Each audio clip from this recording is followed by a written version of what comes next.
Hello everyone, मैं अशोक फोगाट और आज की वीडियो में बात करेंगे पॉलिटिकल साइंस के एग्जाम में मैक्सिमम मार्क्स कैसे आएं। आज की वीडियो 12th क्लास वाले स्टूडेंट्स के लिए बहुत रेलेवेंट होने वाली है।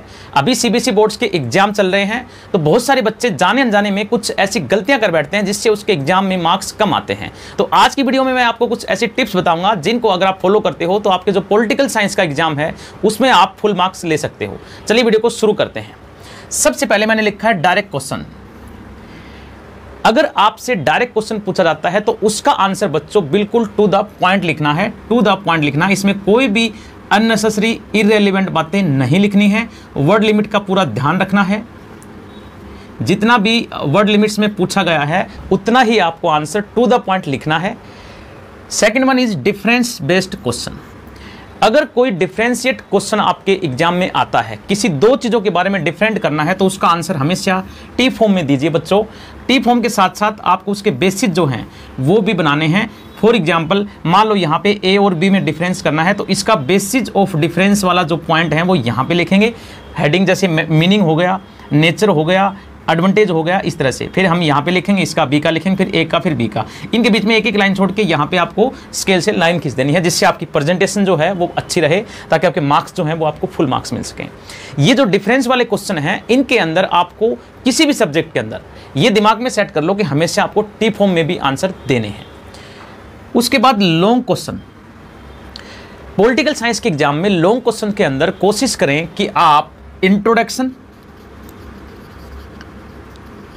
और कंक्लूजन, इंट्रोडक्शन आपको शुरू में लिखना है, कंक्लूजन आपको क्वेश्चन के एंड में लिखना है, और बीच में आपको कोशिश करनी है कि आपका जो आंसर है वो पॉइंट वाइज कोशिश करें। उसके अंदर आपको बच्चों हेडिंग्स और सब हेडिंग का यूज करना है अगर पॉसिबल हो तो। जितने लॉन्ग क्वेश्चन है, चाहे वो 5 मार्क्स का हो, 4 मार्क्स का हो या 6 मार्क्स का हो, जितने भी आपके एग्जाम में पूछे जाएंगे उसके अंदर कोशिश करें कि आप मेन हेडिंग, सब हेडिंग और आपका जो है उसके साथ साथ आपको पॉइंट्स में के अंदर उसका आंसर देना है। कई बार पेपर के अंदर आजकल जो है एक ट्रेंड बन गया है कि सीबीएसई बोर्ड आपसे केस स्टडी बेस्ड क्वेश्चन पूछते हैं। कोई ऐसी सिचुएशन किसी टॉपिक के ऊपर केस स्टडी आपसे एग्जाम में गिवन होगा और उनके नीचे कुछ क्वेश्चन आपसे पूछे जाएंगे। उनके आंसर आपको बिल्कुल टू द पॉइंट जैसा केस स्टडी में दिया है वैसा ही आपको करना है। यहाँ पे वर्ड लिमिट का कोई ज़्यादा चक्कर नहीं होता, तो आपका जो क्वेश्चन है जो आपसे पूछा गया है उतना ही आपको आंसर देना है। Critical based question. बच्चों पॉलिटिकल साइंस के एग्जाम में आपसे कई बार क्रिटिकल बेस्ड क्वेश्चन पूछे जाते हैं। उनके जो आंसर है आपको स्टेटमेंट फॉर्म में पूछे जा सकते हैं, येस और नो में पूछे जा सकते हैं। तो उनका जो आंसर है आपको कैसे स्टार्ट करना है। फॉर एग्जांपल किसी क्वेश्चन के अंदर आपसे ये पूछा गया कि आप क्या इस बात से सहमत हो या इसको क्रिटिकली एग्जामिन करें, तो आपको क्या लिखना है, yes I am agree from this statement and it is true one because of following reason. फिर आपको रीजन बताने हैं कि रीजन 1, 2, 3, 4, 5।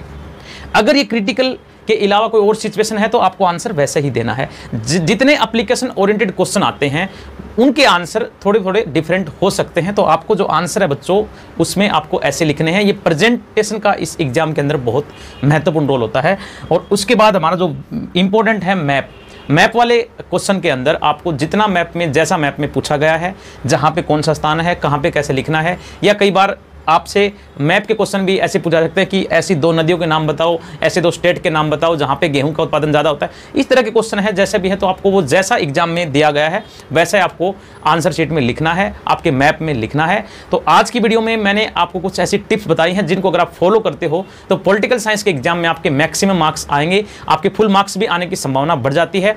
इस एग्जाम के अंदर आपको पेपर बिल्कुल क्लीन करना है, एकदम नीट साफ सुथरा आपका पेपर होना चाहिए, कोई भी ओवर राइटिंग नहीं होनी चाहिए।